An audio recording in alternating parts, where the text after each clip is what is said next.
Goeiemôre en baie welkom hier saam met ons by ons oggendoordenking tyd saam.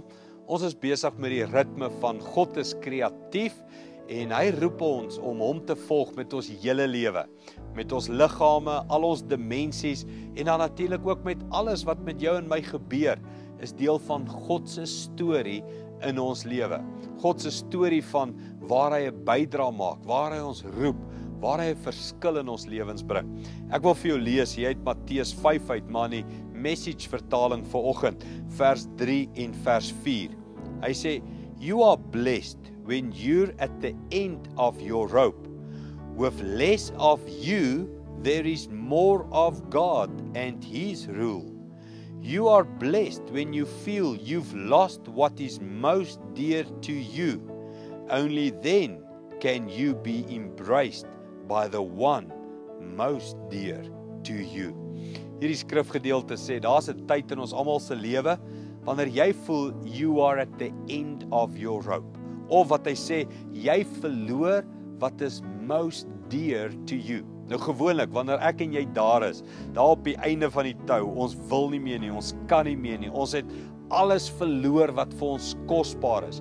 Baie keer in daai tyd, dan dink ons is nou ook die verste van God af. En God het van ons vergeet, en God gee nie om nie, en hy gaan nooit hierdie situasie kan regstel, of oplos, of nuut maak, of lewe gee nie.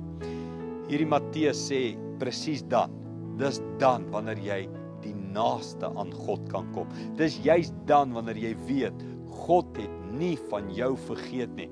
Hy sê, dit is dan, wanneer die een wat jou kom embrace, God word.